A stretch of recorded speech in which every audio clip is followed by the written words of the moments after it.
There is something wrong with me. I cannot hide it for much longer. With each passing day, it becomes more and more evident that I am different from everyone else. Concealing my secret for a short time was easy. I've always been regarded as the peculiar one in the family, the one who preferred isolation to the company of others. However, this is something else. This is something different, and my family is growing suspicious. I avoid any close contact with anyone I encounter, but as I pass, I see the sideways glances and curious stares that linger in my direction just a bit longer than usual. Some even reach out to me with words of concern and offers of help if needed, but I draw away. I don't let them get too close to me. They would know, without a doubt, that I'm different, and I am dirty. Once there was a time when my entire world revolved around my mother. She spoke with such authority and strength, yet her voice was tempered with tenderness and affection. She could always be heard singing, and none could match her tone in sound or beauty. The beautiful melodies she created were the only reward I ever desired. It was all I ever needed. Until one day, I thought I heard the singing from Mother. For one brief moment, I listened to this strange voice instead of my mother. A momentary distraction. That's all it was. That was all it needed. Nothing is the same anymore. I go about my day and complete my chores. I do everything I'm supposed to do. But it is different now. I am different. The sweet, soothing melody of my mother's voice echoes in the distance. But now, there is another voice. The voice is dark and cold, and it clouds my mind and distorts my thoughts. It continually whispers to me from the darkness. At first, it was distant and far, but it grows closer with each second. It is so close that I can feel its tongue flicking against my skin when it whispers. I cry out for help, but it restrains my speech. It takes control of my limbs and forces me away from the sight of others.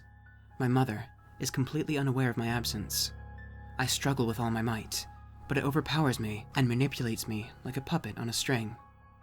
One leg in front of the other, it marches me out to the forest beyond the safety of my home, granting no rest or reprieve. Farther and farther away I go. The voice of my mother fades in the distance. Overcome with fear, I fight frantically to regain control of my body, and it answers my struggles. It sternly makes it known. It is much more than a mere voice in my head. I can now feel it moving. The pain in my skull is causing flashes of light to explode in front of my eyes as I shuffle onwards. It holds my body in an unfamiliar place, deep within the forest. An invisible hand forcibly grabs the back of my head and slams it into the ground.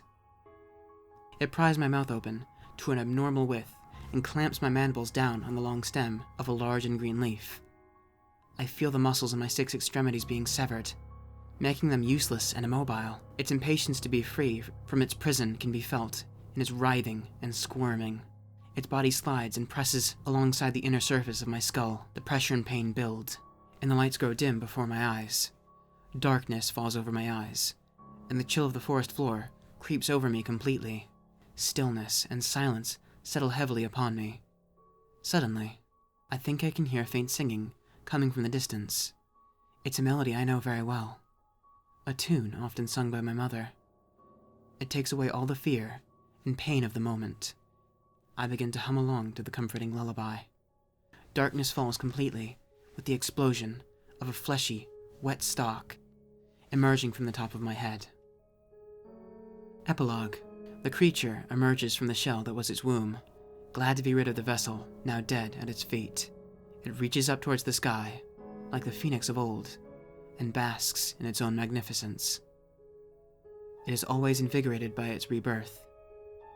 It will now begin to grow. That is all it needs to do. In time, spores will appear and start to fruit all over its body. The spores are separate, but still of one mind and body. They will leave this place and travel on the currents of the air.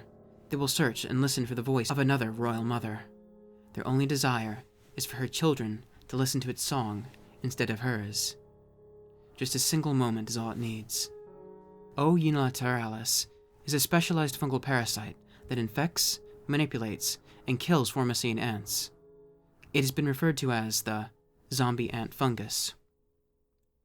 Under the control of the fungus, the infected ants are forced to abandon their colony and travel along the forest floor, where they will clamp themselves to the underside of a leaf and will remain until death from the fungal spores emerging from the head of the ant. Ophiocordyceps unilateralis, Latin, in the broad sense.